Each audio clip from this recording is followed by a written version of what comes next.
So you beautiful people, welcome back to the channel. Today's video, I wanted to ask the question, is Activision sucking the fun out of gaming?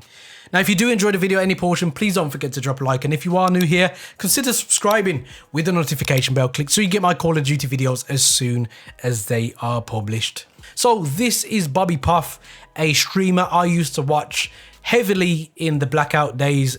Absolutely monstrous player, and I'll play this clip and then we'll kind of reflect on it. I no gun yet, Bobby. Whoa. That guy almost took you out. Bobby, you side to a hacker, 100%. 100% you side to a hacker. Oh, 100%. I just saw the kill cam. Wait, so what do we do? It's 0-0, dude. It's down 4 again. 100% hacker. That guy's cheating, bro. God fucking damn you, Activision! You greedy motherfuckers! I'm trying to make a fucking living here, and you fucking greedy corporate fucks can suck on my fucking 18-inch cock! 2 games in a row, I'm trying to make a fucking living here! 2 goddamn games in a row, dude! You greedy motherfuckers, dude! Fuck you guys! So if that clip doesn't epitomize how I feel about Call of Duty and a lot of other people, then I don't know what will. You can see he's quite a calm guy because I've watched him for many hours. He's a very chilled person. And what you see there isn't the generic rage that we show when things aren't quite going right in the game. Bobby's obviously been dealing with a lot when it comes to Call of Duty Warzone in terms of this guy streams this game most days for 15 hours as his job. Now, you know, there's a lot of people out there that actually hate their job, and gaming is a job that I don't think anybody should be able to hate. Now, if you told me I could do gaming and YouTube as my job for the salary that I'm currently on in my train driving job, is something I genuinely consider because I absolutely love gaming. And we're kind of going to have to go back through my gaming journey to kind of understand what I'm trying to say in this particular video. Now, the first question I'm going to ask from you guys, and I need you to do me a favor down in the comment section, is tell me, what was the first console that you guys ever owned? And then with that, name me the best 2 games you have ever played. If you do incorporate a Call of Duty into that, you can only choose one. The other game must be something outside of the Call of Duty series. I'm 35 years of age now, so I've been gaming for quite a long time, boomer, I know. But I will put out there, the average age of a gamer is 35. But my first ever console was brought by my mum on some random care package out of nowhere. Didn't expect it, wasn't a Christmas present. She just brought it one day and dropped it in front of me and my brother.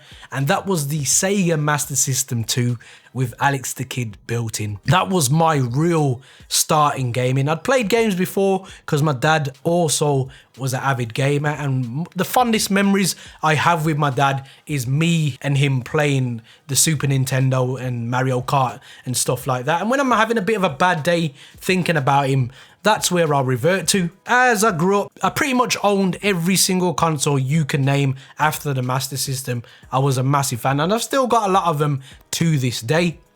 But the real game changers for me were 2 portions of gaming in my gaming career. So that was the Nintendo 64, the ability to have 4 players. And this is where the first war hacks came, because GoldenEye was one of my favorite games. And I used to have my cousin looking at my screen, the little cheat, to find out where I was and kill me. The first war hacks that you ever saw were in GoldenEye. It was just a real special thing to be able to have 4 people instead of 2 play the same game. And I used to invite my cousins over, and that was our bonding time. And then online gaming came and things totally changed. The first online game I ever played was Resistance of Man. And Resistance of Man, shotgun lobbies in the Yankee servers, was just hilarious. That's where I look and watch so much GG Reloaded, and that's what I reminisce about, because I was the troll back in the day that used to annoy you guys. And obviously Call of Duty came about, and this is where I started playing Modern Warfare 2. But the real epiphany of online gaming for me wasn't Call of Duty. It was actually Grand Theft Auto 5. Me and my cousins done our first heist, And for those of us that used to come around, this was a crazy moment because we used to sit there and say, imagine if we could do this, but not have to leave our house and do it on our console. And it was almost like a dream come true. And then we fast forward to the online gaming now. The landscape has totally changed. As I've said, Bobby does this for a living. People can actually play games for a living. And this is a massive problem when you're playing a game of choice that the developer chooses not to look after in the way that they should. Activision knows there are hackers and cheats everywhere, and I think this is actually a bigger problem than people are actually realizing. He's done that 2 games in a row. I've played plenty games where 3, 4 games in a row. There's been some very suspect kill cams, I'll say that. None of those paranoia cams. Some of those cams where I've been in a window and I've been sniped from miles away. And you think to yourself, how have you saw me? It ain't a thermal scope that saw me because I've got cold-blooded on. So what is it? So hacks are easily and readily available for cheap prices. Activision have apparently gone after people with lawsuits. But in the real scheme of things, they've only done that to save face and get people off their back. And now we're at a point now where we've got a lackluster game in Cold War, which clearly has bugs constantly coming into the game. And again, we've got the stim glitch in Call of Duty Warzone for the 5th time. This can't be incompetence. This has to be done deliberately.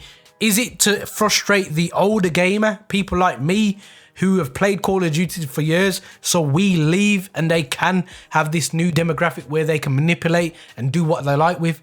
I feel like that's a portion of what's going on here. Something suspect is going on in Call of Duty and with Activision, and I don't quite know what it is. Bobby Kotick has been quoted, whether it was a satirical joke, I don't know.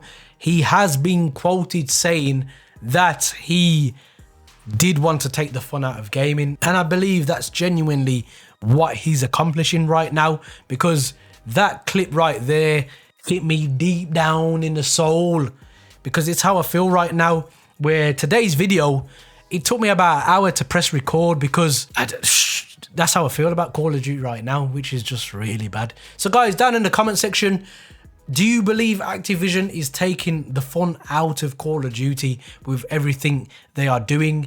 Do they need to go into a new direction, or do we just need to leave the game and find a new game in another direction? Guys, there are many buttons you could hit, but a like and subscribe button, I hope they tick your fancy. And as always guys, don't forget to stay on the right track. Peace.